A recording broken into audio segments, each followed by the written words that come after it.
So, this evening I do have a suggestion for the Dhamma talk this evening. And for this evening, it's instead of just about general life, this is actually much more focused on some Buddhist teachings and how they can apply to our lives. So in particular, someone sent an email to our admin people, which was great, a suggestion for this talk. They said that sometimes they're confused about, especially the Buddhist teaching of, trying to begin, like on an eightfold path, you begin with right view, or what about the usual way we say, practicing sila, samadhi, panya, which means virtue, meditation, peace, and wisdom. Or sometimes I remember this was quite common in the Thai tradition, to do dana, which is generosity, and then sila, again virtue, and bhavana, the development of the mind and the body. So what is actually the right way of beginning a spiritual path? Do you have to start from right view before you can start keeping precepts? Do you have to be generous first of all before you can even start becoming a Buddhist and keeping precepts? How does it all work together?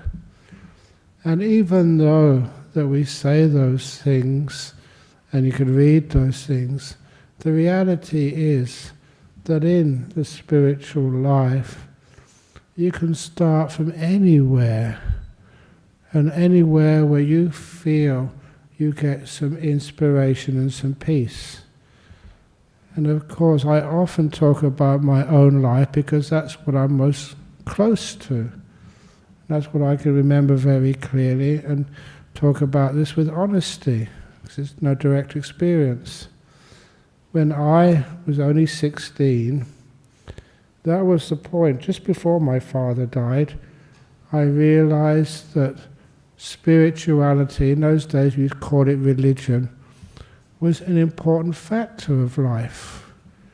It wasn't just about being smart at school, or being wealthy, or being poor, or being fit.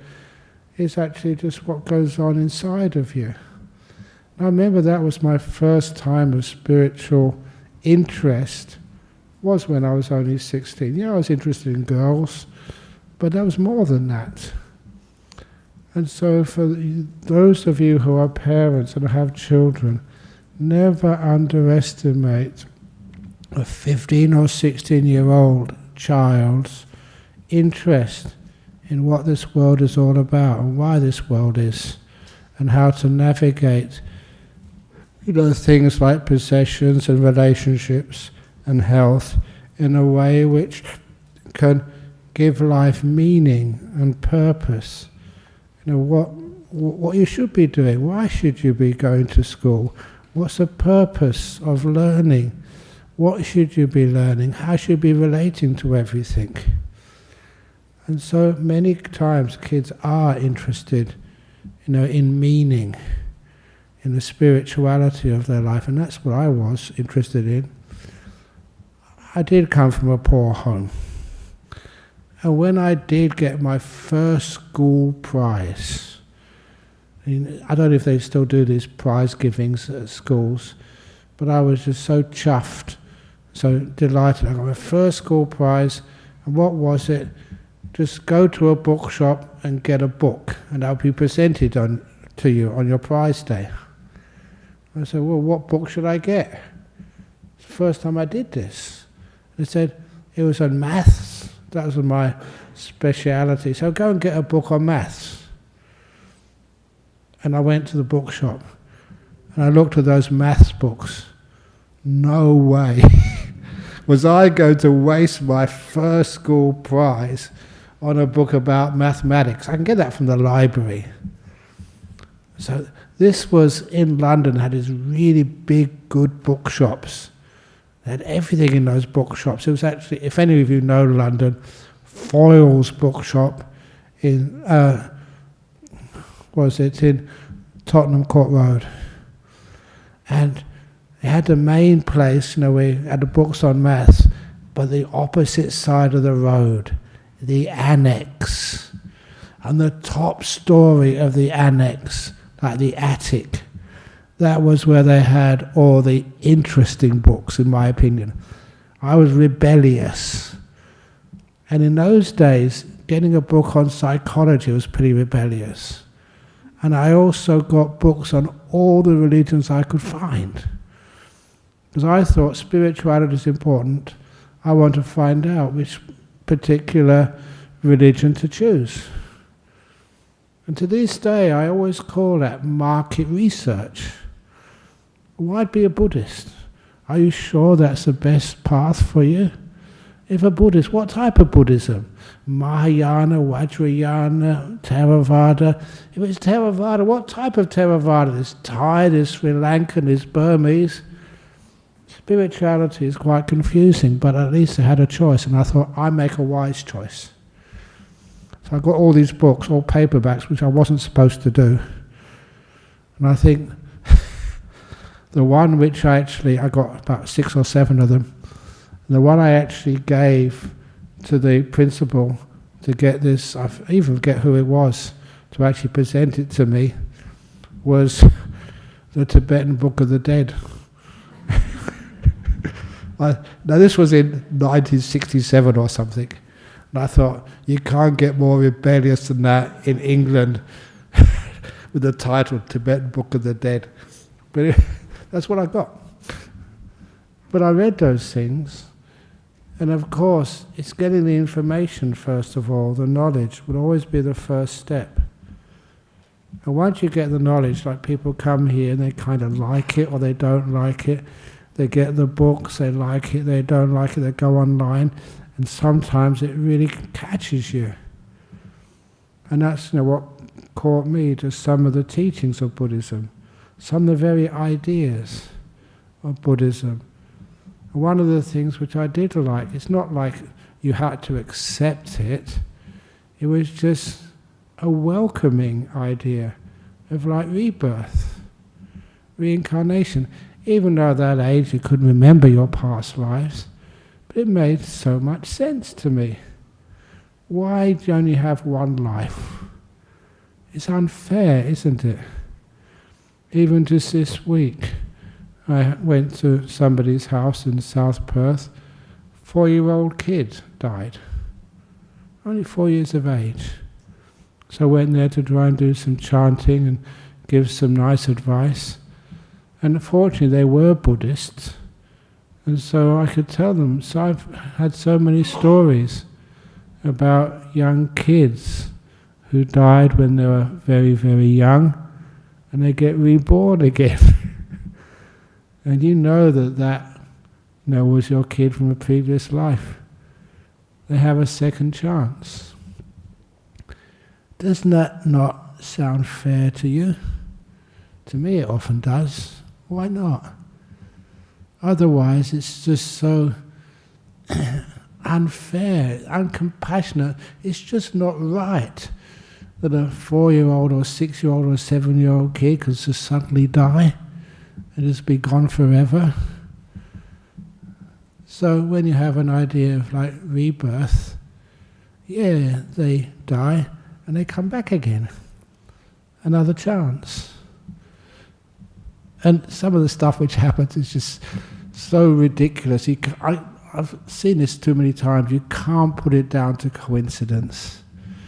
This actually happens. And okay, one of those stories, I keep telling it, of the Thai lady whose son died, stillborn, and what she did.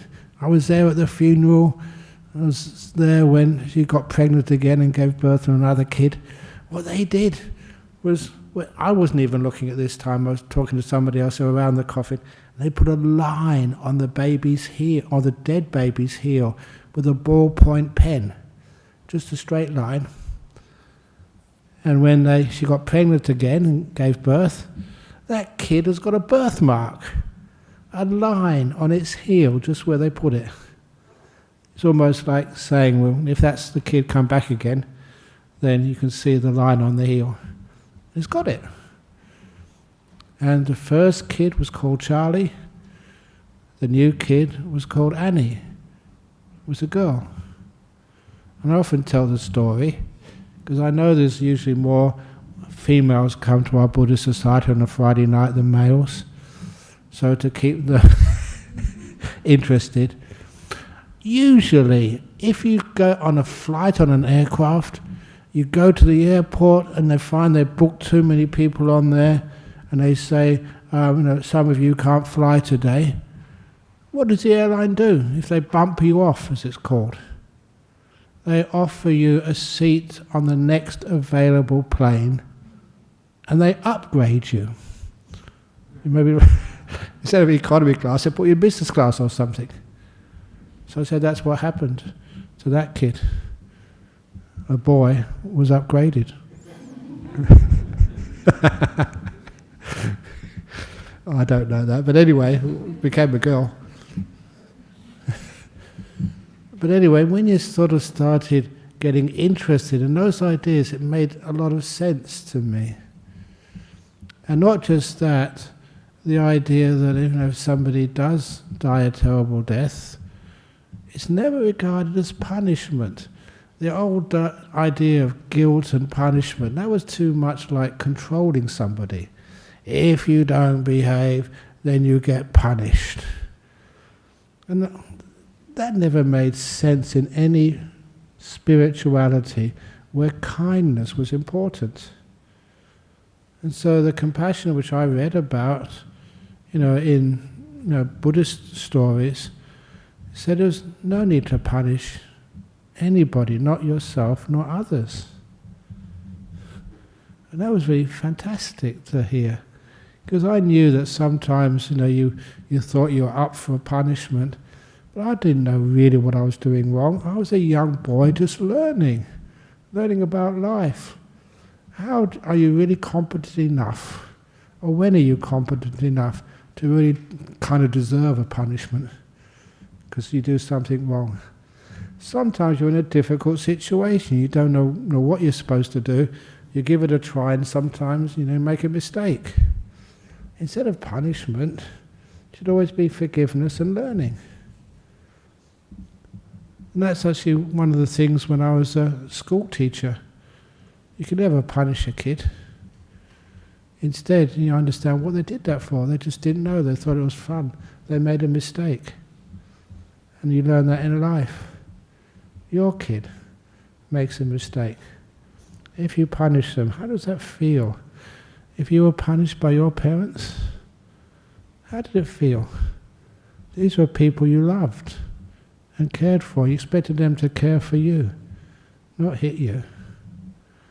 When you get married, have a relationship, what's it like when one of those partners feel that you've betrayed them? Is it right that they punish you? I can never, honestly, I'm being honest, I can never get the benefit of punishment. It just makes you scared. And oftentimes the people just use that as a threat to control you. You never learn, but you live your life afraid. And that's not a life to live at all. So instead of punishment, it's all learning. That's how we grow. And those are little things, those ideas, where do they fit in to right view, or to bhavana, or generosity? After a while, why are you generous? It should never be forced on you. That's why there's never any signs in this room here that to enter this room you must give a donation. Sometimes, I'm just joking, so it's my character. Sometimes people say, how much is it to get in? I say, nothing. But you have to pay to get out. That would be much more effective if you didn't want to raise money. Lock all the doors, give a really boring talk for a couple of hours. And if you really wanted to get out, you have to pay money. We don't do stuff like that. What was it? Oh, I still remember this telephone call, a Polish lady, and say, are you giving a talk tonight? And I said, yes. How much do you charge? And I said, nothing. He said, look, you don't understand me. How many dollars and cents do you have to pay to get in? I said, nothing. And then she got really angry and said, listen, how much do I have to cough up for your talk? And I said, nothing. It's all for free. You've seen that yourself. We don't take your name and your details and send you demanding notes next time. We don't send a couple of really big guys up to you as you walk to the car and said you didn't put any donations in the box this evening. We don't intimidate at all. But anyway, what she said afterwards was really interesting. She paused and said, well, what do you guys get out of this then? And that was a really good question. What do I get out of giving talks here on a Friday night? What do the people like Bill, who looks after these events and makes sure everything's in a good place, what do the people who do the IT get out of this? What do all the volunteers get out of this? The volunteers don't get paid. I don't get paid. Sometimes I think I'm exploited. No, I'm not. Because you do this for joy and happiness. We were just talking on the last week about visas for monks. And we had a big problem a couple of years ago because anyone, if you want to get a monk or a nun into Australia from overseas, the government wanted to make sure you're not exploiting them. So they had, one of the requirements was a minimum salary level. And if you didn't meet the minimum salary level, which was about the level for a young doctor with a family. And they said, well, monks, we don't have a family. What about the place you stay? Yeah, I have a cave. How much is that worth? What about your food? We only eat just once a day or twice a day. And even exaggerating how much that is worth, there's no way in the world we can put a monetary value on all the services we get from our Buddhist society, which is worth much at all. So we didn't qualify for a visa. But then I must admit, I managed to score a meeting with the Minister of Immigration at that time. It was just Gareth Evans at that time. And then I explained the problem to him. He said, this is what's stopping us getting visas. He said, solution's simple. As long as you, Ajahn Brahm, as the spiritual director of the BSWA, you can write down and promise that any visiting monks or nuns won't get less than you get, then I can sign off on it. What do you mean less? I don't get anything. They can't get less than that. Exactly, he said. And that became a memorandum of understanding for many years while he was still immigration minister. I just said, this monk who is coming into Australia won't get less than I'm being paid by the BSWA. But you can't get, and that's a beautiful solution. But anyway, what do we get out of this? There's actually more to life than money. You get this joy, this happiness. That's why I wouldn't give this up for the world. I keep on coming here every Friday, as much as I can. While you teach retreats, while you go overseas and teach. You get so much happiness out of sharing all the stuff which you have learnt, which I have learnt, and making your life much more meaningful and enjoyable. And putting problems, real problems, in perspective, so you don't need to get depressed. The little things I've just been teaching in the meditation, how to be healthy, they work. And it's amazing every year, just about 10 days ago, when he went to Solaris Cancer Care, it was over in Cottesloe, to teach a full house about what to do, when you get cancer, or when you have somebody else who has cancer, how to deal with it. And every year I go there. And they go there and just give a talk, and they come to monastery. It's meaningful, inspiring. Even though from there, that was a place where I met one of the Christian priests, and he was a chaplain at Christchurch Grammar School, just down the road from Cottesloe. And he said, "Look, you really give good talks. Sometimes at this school we get really boring talks. Can you please come to our school and give a talk for the assembly?" And of course I had enough time, I went there. And that was a time when the chaplain, Frank Sheehan, and the principal at the time, and me, we had to wait outside their main assembly hall. I don't know if you've been there, but it's a beautiful property. It's got these wonderful views over the Swan River. And anyway, we waited outside until all the children were settled, and then we walked in, and the principal, Frank Sheen wouldn't say this to me because, he knows me. He said, "You're a Buddhist, this is a Christian school. There's a little statue of Jesus in there. We're going to bow our heads to Jesus, but you don't need to do that, you're a Buddhist. And we never ask a Buddhist to bow to Jesus." And that's what I said. I love overreacting somewhere for good reason. I said, "I demand my right to bow to your statue of Jesus. You can't stop me." And of course, the principal, "What?" And then so Frank said, "Oh, it's always like this." And so we went in. I said, "The reason why, I'm going to bow to what I see in that statue, not what I disagree with. I'm going to bow to what I see is worthwhile in that statue." And I said, "That's what I do whenever I see a Buddha statue. Bow 3 times to virtue, peace, and I do compassion, kindness, because I love those things.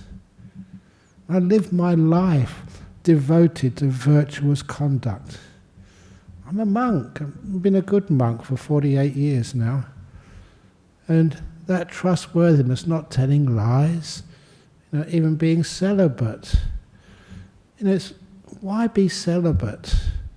It's because sometimes you can see, I know I was heterosexual before, and you can see a beautiful girl comes up, you don't see the femininity in her, you see the humanity in her instead, as a monk.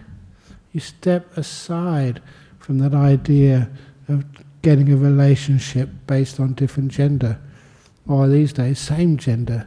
The gender doesn't have any part in it.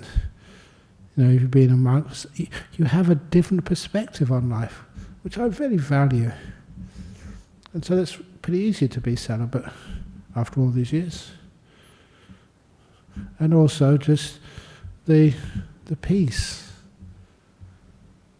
What is really lovely sometimes, just now I just paused, in a room with so many people, and you're all silent.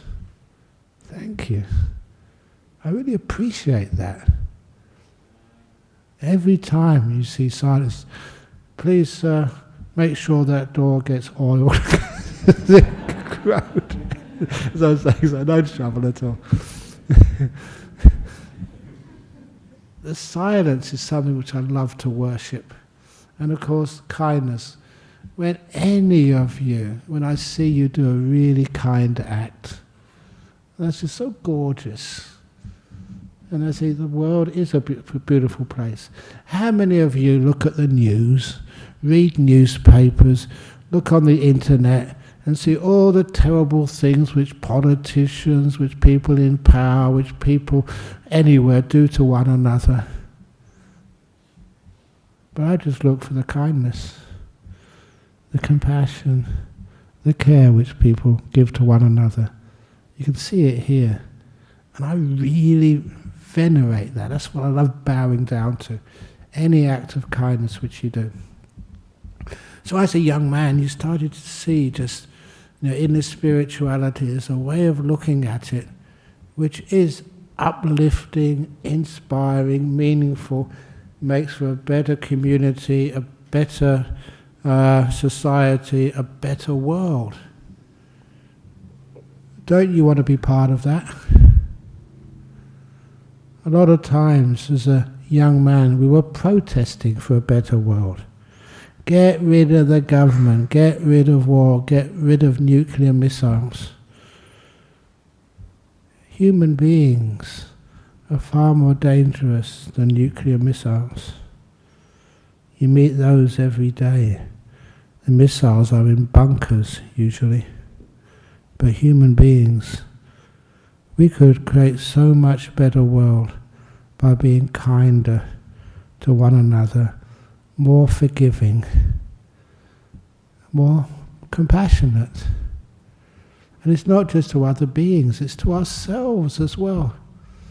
This is one of the reasons why people can be so harsh judging themselves. And when I started becoming interested in Buddhism, that was absent. You're never told to look at yourself like miserable dust or like worthless garbage. We just don't have those words. So how many times, Venerable Sumito's with me today, how many times have I called you worthless garbage? Never, thank you. You don't use rotten words like that. Because you make a much better community when you're kind. And sometimes I just go out of the way. People say I'm stupid. I don't really know, but I think I know more than they think. When I praise people, thank you for being here. Thank you for coming. Thank you for just giving me that, was it cake today, which made me sick. But thank you for giving it to me. It's so kind of you. So whatever it is, that just makes a life much more interesting and beautiful. Now that is basically where I started. Is that just right view? I suppose it is, but it's not the full right view of anicca, dukkha, anatta, suffering, impermanence, non-self. That gets deeper into the path. Or is it just morality? Is it just generosity? Sometimes they all seem to be the same. Wherever you start, where it's got meaning, that's what you start with and see where it leads. Now for me, I must admit, it started with meditation. Because when I learned about meditation, they said that this is a way to get into enlightenment. I said, oh yeah, why not? But as soon as you started training your mind, it was like you became more aware. The mindfulness became stronger. When your mindfulness becomes stronger, it had so many wonderful benefits. The teacher said, look, if you take some drugs or alcohol, it stuffs up your mind, which was true. I'd never taken any drugs, but I used to take alcohol. And how that stuffed up your head, it made no sense at all. Sometimes people criticize me for just being too honest. But every time you go to a party, and when I was a young man, not as a monk, you don't go to parties as monks, except Ajahn Brahm's party, which is alcohol-free. That's for New Year's Eve, by the way. But as a young man, you used to go to parties, and if you had too much alcohol, you find a nice girlfriend there, and then you go into a corner with her and do what young men and young women do in a corner during a party. I couldn't enjoy it because I wasn't really aware. The best part of the party I always missed. And that's how sometimes I said, this is ridiculous. What are you doing it like that for?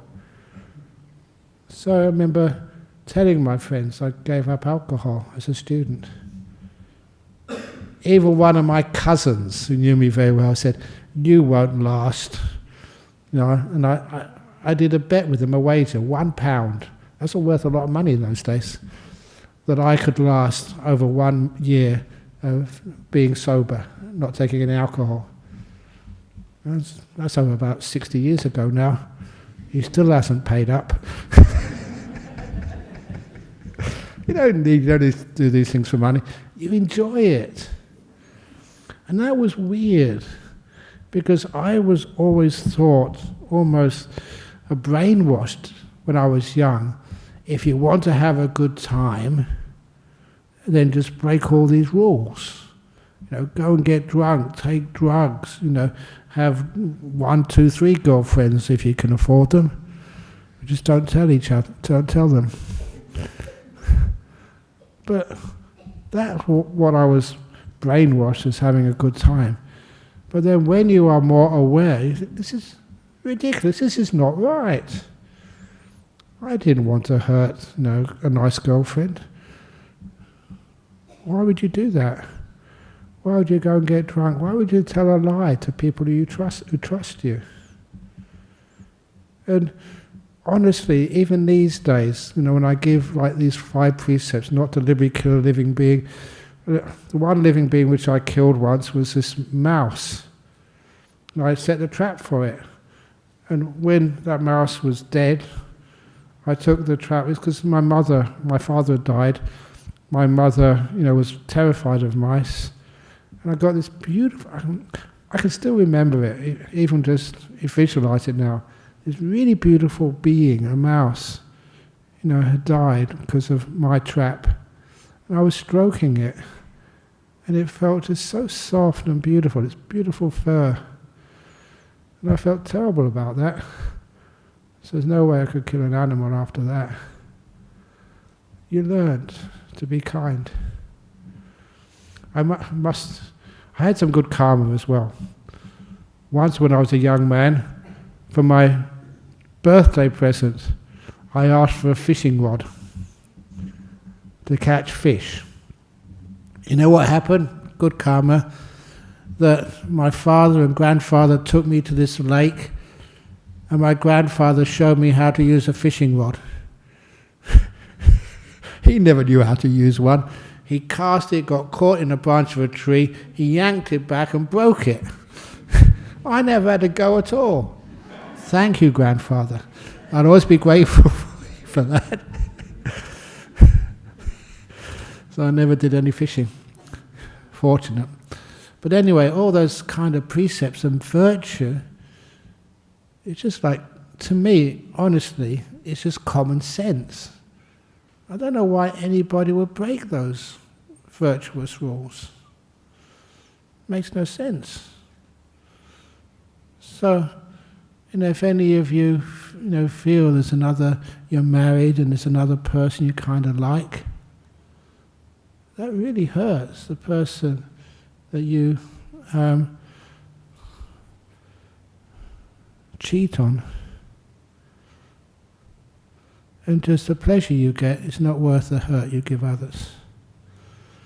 Killing another being and stealing, lying, no sense at all. I know that sometimes we get people here who are fighting addictions. The best way to fight an addiction is not to start one in the first place. If that possibly can happen, that's a wonderful thing to do. So that was being a good person. And a good person is being happy. Look, I have been keeping these precepts for so many years. Do I look just a crazy guy, not enjoying myself, not having any happiness in this world? Because I don't sort of break precepts. Come on, Ajahn Brahm, enjoy yourself, go to the pub.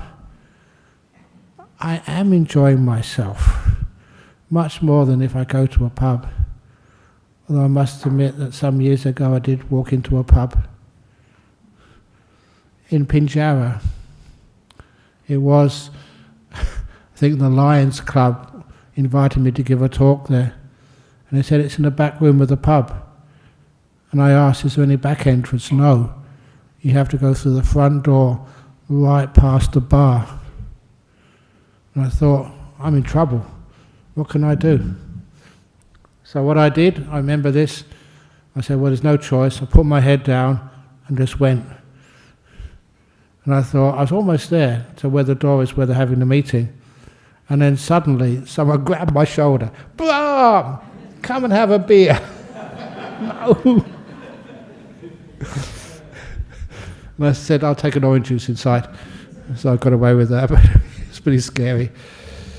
But look, it's, no bad intentions there, but nevertheless, sometimes this anecdote comes up. Please excuse me for telling you it. Once I used to go and teach in Bunbury prison, and that was like an evening session. And during the afternoon, I had a free afternoon. I used to go down in the Australia and arrive just after lunch. And so I was sitting on Bunbury Beach. No one was there. A nice quiet afternoon. So I just sat there and closed my eyes and went into meditation for a couple of hours. I'm a monk, I can meditate for long. Beautiful meditation. But then, coming out of the meditation, I opened my eyes. No exaggeration. Sitting on my left was this 17-year-old girl, a blonde, beautiful, in a bikini. Sitting on my right was a brunette girl, 17 years of age, in another bikini. What is going on? I was a monk. I'm glad no one had a camera. I was totally innocent. I'd just been in meditation for a couple of hours. And I never realized that that day was the last day of the Year 12 exams. And the school was just on the opposite side of the road, Bunbury High School or something. They'd just finished their Year 12 exams, the last exams for school. So afterwards, they all just went into their, bathers, went to go and have a swim and celebrate. And then these two girls, they saw this monk, me, sitting there so still and so peaceful, not even moving, never even noticed I was sitting. They came and sat next to me. They were just waiting there for me to come out of meditation so they could ask them questions on Buddhism and meditation. They were impressed. I wasn't impressed, I was scared. What if someone takes a photograph? Oh, stupid.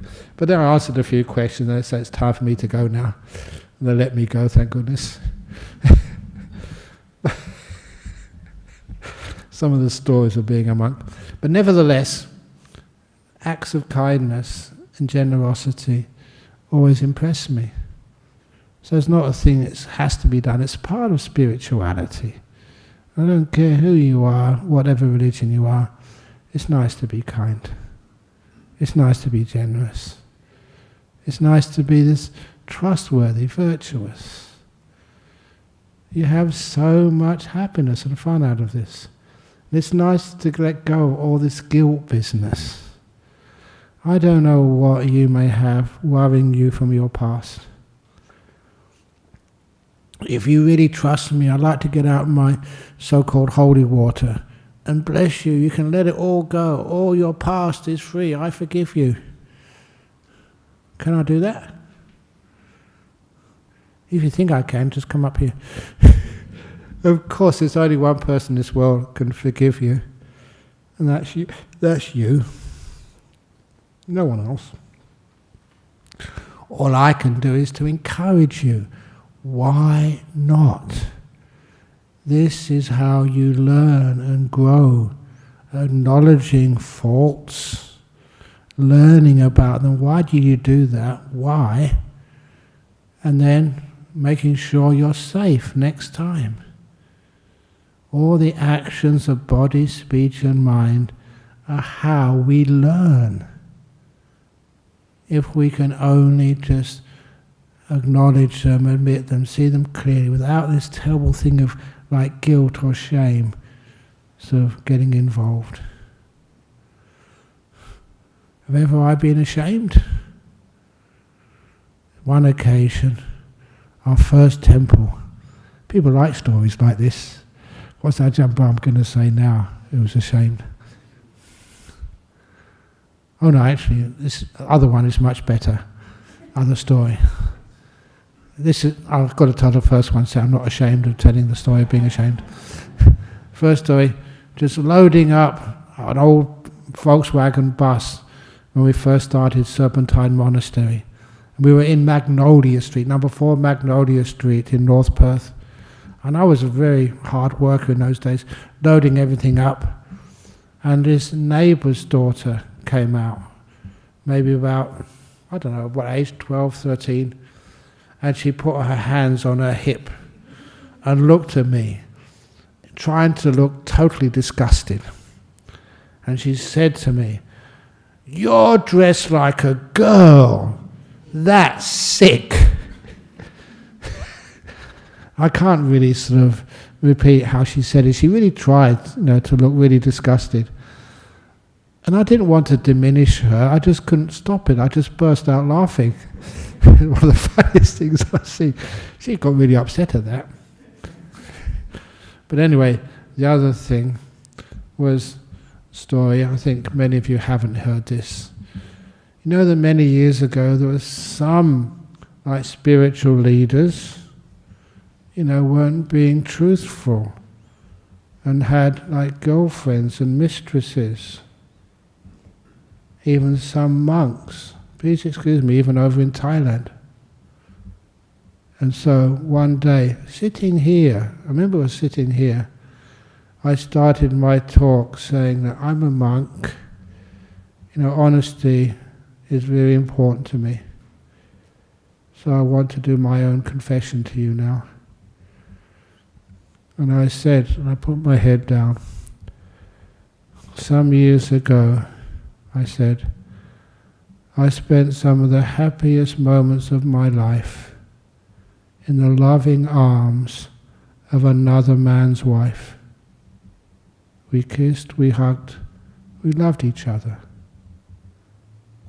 Great, you haven't heard this, great. I spent some of the most wonderful times of my life in the loving arms of another man's wife. Some people almost were out the door. And they think, oh no, not Ajahn Brahm. And I said, that woman was my father's wife. She was my mum. I spent some of the most wonderful times of my life in the loving arms of another man's wife, my mother. And the reason I told things like that is, how often do we judge when we haven't got all the information, and we judge so unfairly, just get it wrong? And I mention that because I'm a good monk. I haven't done any scallywaggery since I was ordained. So anyway, that was a nice little story about shame. Be honest, upfront. Actually, there was nothing to really hide. And when you do stuff like that, it's something which I loved in Buddhism. Like wisdom, kindness, and I think hopefully you can relate to some of those stories. So what is a spiritual path? Sometimes from honesty. That's where you can start. And after honesty, just, it's the same, always being free to ask questions. I never trust any teacher who just does not answer the question. I know sometimes after the talks, there's so many questions, and I do really try to answer them the best I possibly can. Sometimes there's not enough time to answer them all, and I feel a bit disappointed, or if I'm too tired and I don't answer it really deeply enough to what you require. But I will never, hopefully, deny you the opportunity to ask a question. And that's one of the things which I admire. If it's truth, can stand any amount of questioning. So that's a type of spirituality, religion, in Buddhism, whatever it is. Have the opportunity to ask the deepest of questions and get reasonable answers the best you possibly can. Honesty, kindness, that's what I think is a start of spirituality. You take that into your life. I don't know what your life is, but it will usually be much more successful if you follow those principles. Being kind to yourself as well. Forgive, whatever you've done, learn from it and grow. And learn how to forgive others. They were trying to do their best. Sometimes they didn't know really what they were doing. But most human beings are good. And I've seen people in jail who've done terrible things in their life. But underneath all of that, there's a kindness there which is impressive. And lastly, just that gives rise to peace in your life. Solving so many obstacles in your life. So you can enjoy the sunset if you see it. You can walk outside and see the full moon, which was there a few days ago, over in the forest. Or even on Wednesday night, just walking up, giving a talk at Bodhinyana, and looking up into the clear sky at night and seeing all those beautiful stars up there. Because I had nothing to worry me. You can enjoy it to the max. And that's what I wish for you. That's why we teach. Thank you for listening.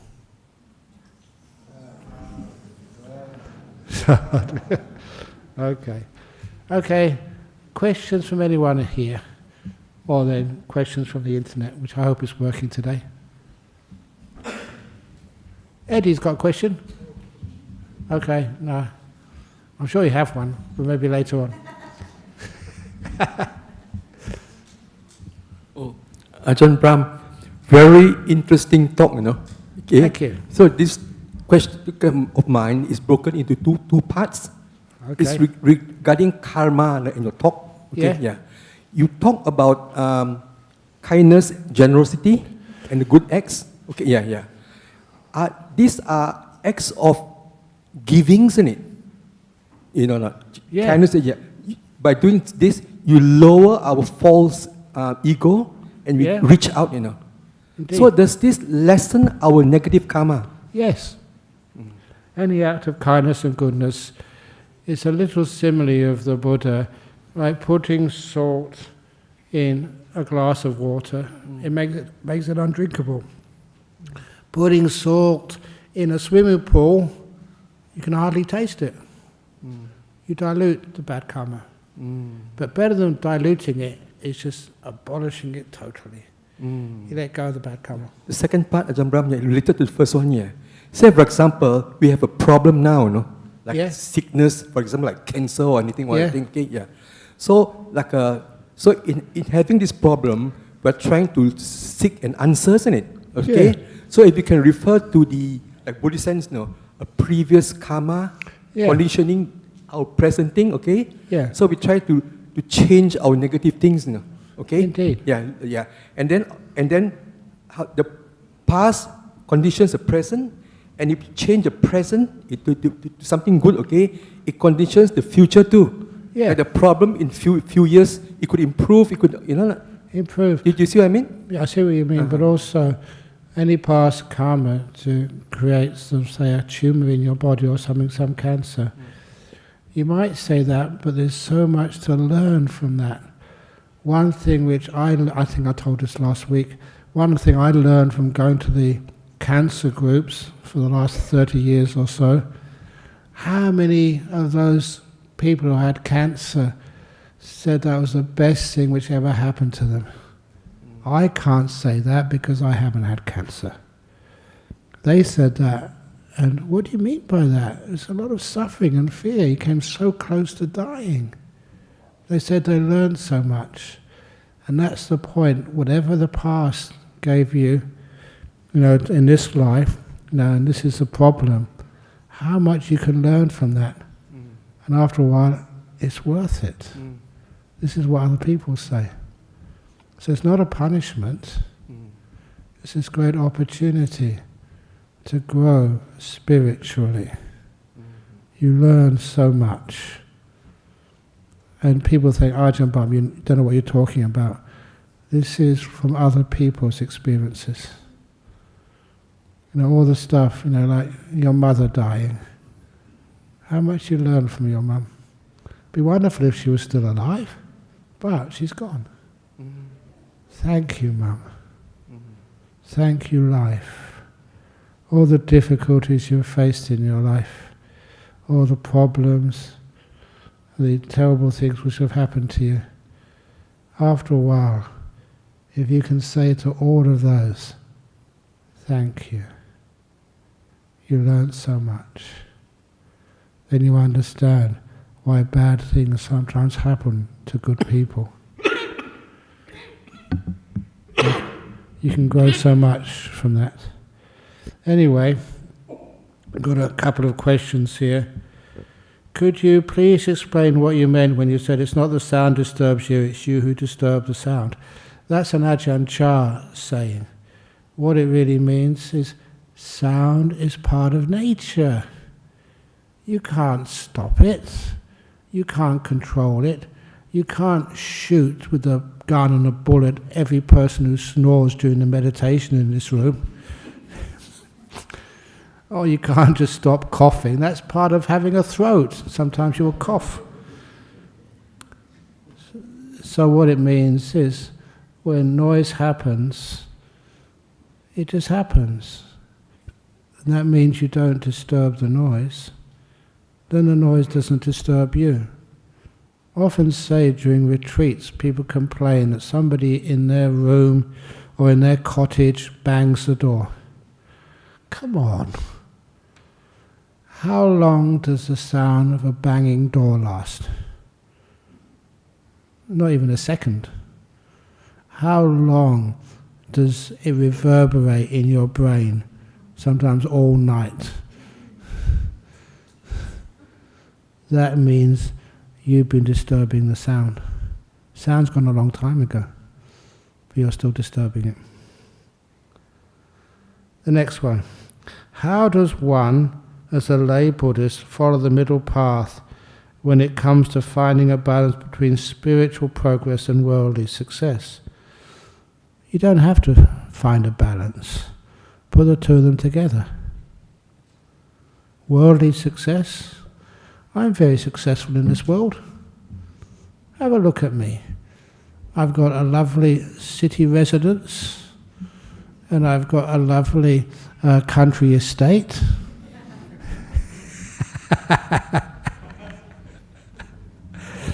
I don't have to, for my health insurance, often if I get sick, there's so many doctors who would grab me to do tests on me and make sure I get better. So worldly, I'm pretty successful. Don't have any worries about health insurance, no worries about accommodation, no worries at all. That's called worldly success. And it's also spiritual progress. Honestly, they go together. They always will. But when you think the worldly success means power rather than sharing responsibility, it doesn't mean personal power. We all need to share. We're stronger together than we can ever be by ourselves. That's one of the reasons why we have communities in monasteries, not just one guru. That's why we have committees rather than like a boss. And that's what it should be like even in politics as well. Just a community of people kind of running the country. And I always think, why does the Australian Prime Minister have to be Australian? Why can't we get someone, from another country who's not doing anything? Like good example is like Jacinda Ardern. She's unemployed now.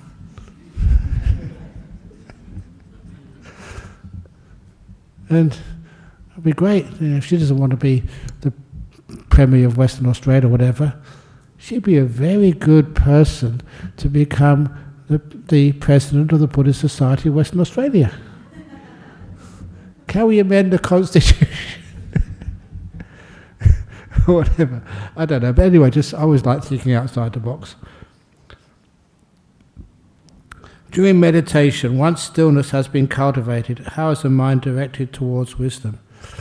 You don't direct anything. You're still. Once stillness is there, if it's real stillness, you can't move. So you go to such deep states of stillness.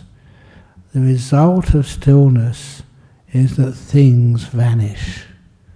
And that's really beautiful. If you're sitting still, really still, you can't feel your body. It goes, bye-bye body.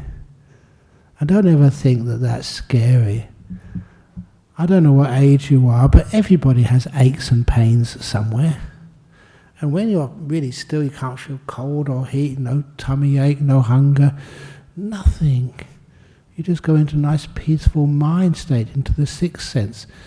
And where wisdom comes from is afterwards, when you come out of those meditations, you're so energized, so clear. You look back upon those experiences and you can understand them, understand what freedom really is. So wisdom, you can't avoid it. And that's one of the lovely things about how the Buddha taught. It's automatic. There's one of the suttas, the first time I saw it was a translation by Bhikkhu Bodhi, and he gave it the title. It's a beautiful title. Enlightenment is a natural process. You've got no choice, it just happens. Like getting old, getting sick, dying. It's natural, you can't avoid it. It just happens. Like enlightenment. Enlightenment's much more pleasurable. Next question. Should you be kind to someone who keeps upsetting you? Yes.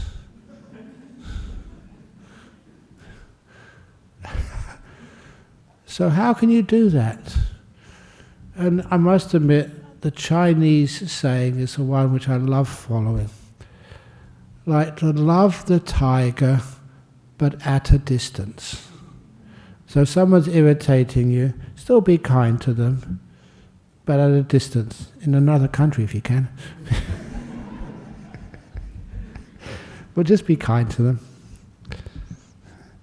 And next thing, it's not that they're upsetting you, you're upsetting the relationship. There will always be people who don't do what you like, who do things differently, who are sometimes crazy. But you don't need to be upset at them. Just think they're a bit mad, a bit crazy. And then you don't have to get upset. Why get upset at another person when you did nothing wrong? They did all the bad stuff. Why get upset at them? It's their fault, their karma, not yours. So I refuse to get upset because other people did bad karma. Refuse. Okay. Last question here. I have tried my best not to judge others, but sometimes they just come out spontaneously. How to be more mindful of our thoughts? Of course, to train yourself to be mindful of the thoughts by meditating. And after a while, when you see stupid thoughts coming out, you say, well, why do I want to do that for?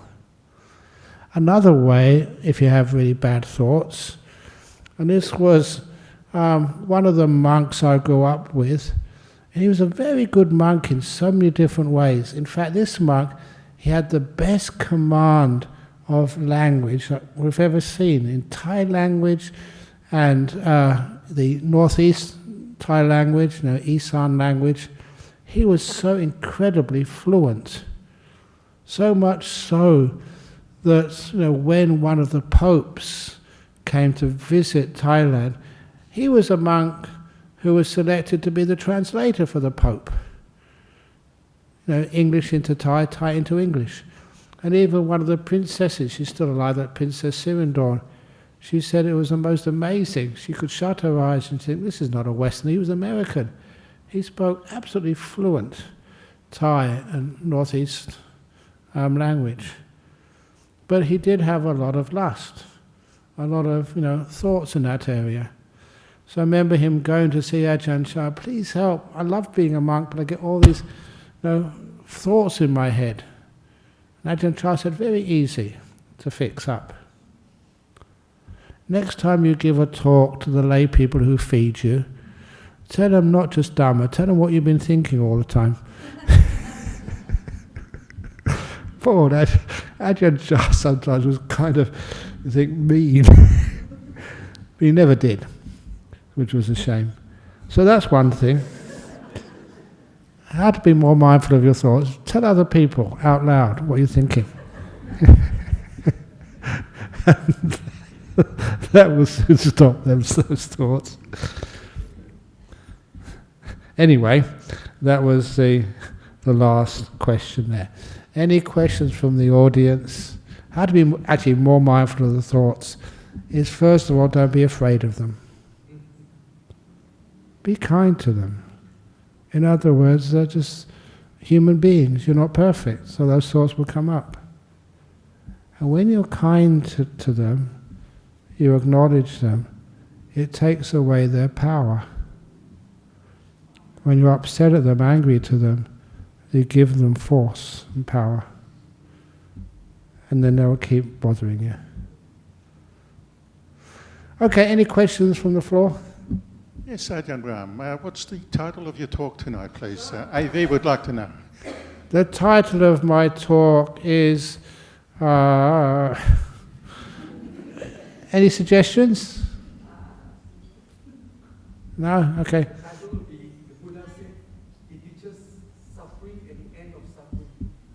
Suffering and the end of suffering. No, it's just about the beginnings of the spiritual path. This is my life. That used to be a TV program which I saw as a kid. Ajahn Brahm, this is your life. How many people are as old as me? Eamon Andrews, I think that was. Remember that? No, maybe not as old as me. Anyway, that was English TV a long time ago. Okay, this is just like it's a style of spirituality. Okay, if you want. Okay. You can change it later if you wish. I don't mind. Okay, so we're going to bow 3 times to Buddha, Dhamma, Sangha, and then we can all go home or stay here, whatever you need to do. And thank you for coming. I enjoyed that.